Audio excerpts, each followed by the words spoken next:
The New York Football Giants just got some terrible news in regards to their star receiver, Malik Nabers. We'll explain what exactly is going on with New York as we go behind enemy lines here on this edition of Seattle Seahawks Today. Looking ahead to Sunday's matchup between the Seahawks and Giants. We'll talk about that and more coming up in just a matter of moments. Tyler Jones here with you. Thanks for joining us. In the lead-up between now and kickoff on Sunday, we are in a sub-battle with our Giants channel. Marshall Green, great guy. He was super chatting the Seahawks live stream the other night. I love Marsh, but I would love nothing more than to beat his Giants, not only on the football field, but off the football field as well, and win this sub-battle this week. We're a little bit behind to start things. 84 new subs, there are 102 new subs. For daily Seahawks coverage you won't find anywhere else. Live shows, watch parties, daily news and rumors, Q&A mailbags, and more. You got to be subscribed to Seahawks Today. Join the family. Let's win the sub-battle. Let's set the tone early for the rest of the week, and we'll get started with today's show. Malik Nabers, is he out for the New York Giants this week? It's not looking great for the star rookie receiver who has been, I think, the best rookie in the National Football League to start the season. He has played fantastic and has been such a difference maker, a breath of fresh air for New York to begin 2024. If you go back to last week against the Cleveland Browns, he suffered a concussion, and all signs point to, after he missed practice on Wednesday, that he's likely not going to play in Sunday's contest. Brian Daboll, the New York Giants head coach, provided this update on Nabers on Wednesday and said this: the guys that are out here practicing will go ahead and take Nabers' reps. That will give Jalin Hyatt more reps today than he's had in practice. Everybody's got to be ready to go. So no Nabers in practice on Wednesday. That's not a great sign for him potentially being available for when this game starts on Sunday. For the Seattle Seahawks, this is big. This is huge. And we know that the Seahawks are a bit shorthanded defensively. You look at this New York Giants team, and they don't have a ton on that offense beyond Malik Nabers. He has essentially been the guy for them, their entire offense, throughout the first few weeks of the season. And you look at what Nabers has done to start off 2024, he's not even playing like a rookie. He's put himself in the conversation to be an all-pro type player, leading the league in receptions, second in receiving yards, tied for third in receiving touchdowns. He has been fantastic, even with Daniel Damn Jones throwing him the football, folks. Here's a look at the numbers so you can see for yourself. He has been out of this world spectacular, and this is a huge break for the Seahawks that all signs point to of him not being on the football field this weekend, as he has been their entire offense so far to this point. Now, we wish all the best for Malik Nabers. Hopefully he recovers fine from this concussion and everything's okay. But we would be lying to you if we sat here and said this wasn't good timing for the Seahawks for Nabers to not be available. What do the Giants do from here? Well, as Daboll mentioned, expect more from Jalin Hyatt. And there's been some trade rumblings about Jalin Hyatt.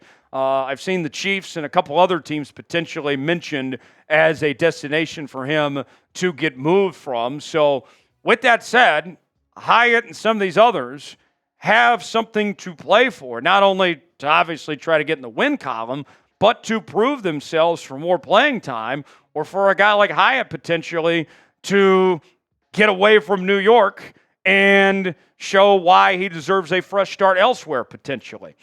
Can the Giants beat the Seahawks without Malik Nabers? Be honest with me. Are you still worried about this Giants team without Nabers? It's our pinned comment today. Let us know. Y for yes, N for no. You might get an ad break while the ad's playing. Get your votes in. Let us know. Y for yes, N for no, if the Giants can beat the Seahawks without Nabers. Now for the Seahawks. Assuming that Malik Nabers is not playing, this is the perfect opportunity to expose Daniel Jones and all he's worth. I think Daniel Jones is one of the worst starting quarterbacks in the National Football League. He has been atrocious. And I think if you're the Seahawks, here's one for you, folks. Listen closely. The sign of a really good day for this Seahawks defense is if we see our old friend Drew Lock at some point on Sunday. That means things are going very well for how they've performed and what they've done to Daniel Jones. You look at the statistics. This is what we're talking about here of what the Giants have done when it comes to their pass rankings so far this year. They're throwing the ball a lot. 9th in the league, but they're not having a ton of success. Completion percentage, 24th best in the league. Passing yards per game, 15th. You'd think you'd be higher than 15th when you got Malik Nabers to throw the ball to. Interceptions thrown, about 2.07%. That's 17th. And the QB sack rate, they've done a decent job of protecting Danny Dimes at about 5.84%. That's 12th best in the NFL. Look, when I look at Daniel Jones, if I'm going to be honest with you folks, as we continue to eviscerate Daniel Jones here, every time this man cashes a paycheck, he's stealing money. And if you recall a couple years ago, when Geno Smith got paid, it was around the same time Daniel Jones got paid. And everyone was kind of comparing the two of, hey, look at these breakout quarterbacks, and now they've got the paychecks to go along with the seasons they had. And I got to tell you, I'm so glad that Geno's our quarterback and not this guy. The Seahawks need to do whatever they can to capitalize on the deficiencies of this fraud Daniel Jones here, folks.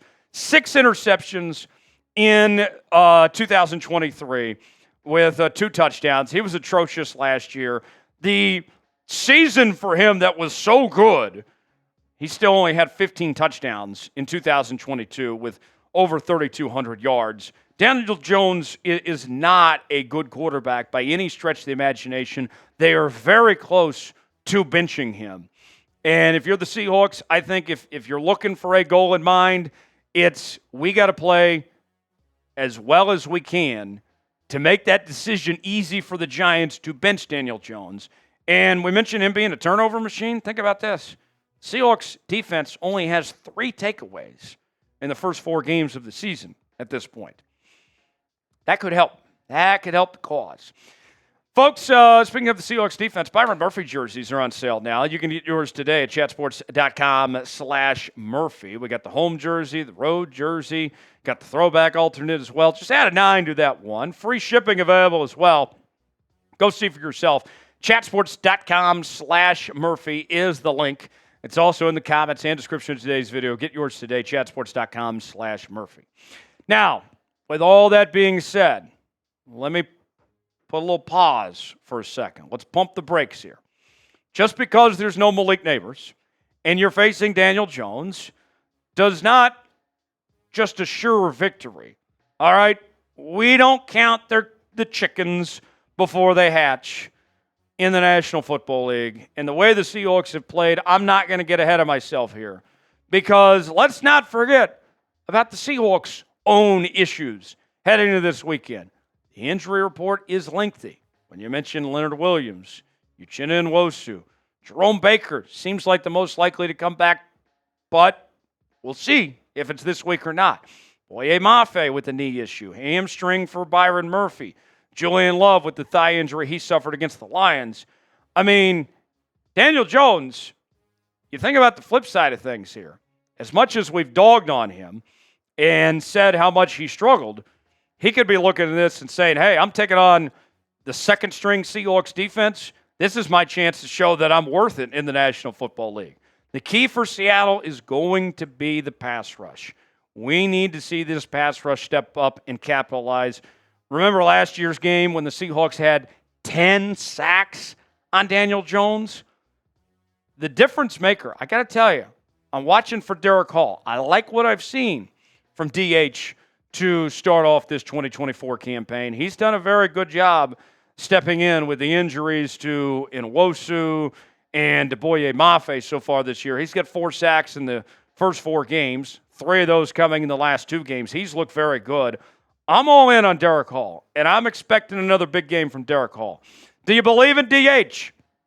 If you do, type B for believe. If you don't, type D for don't and let us know.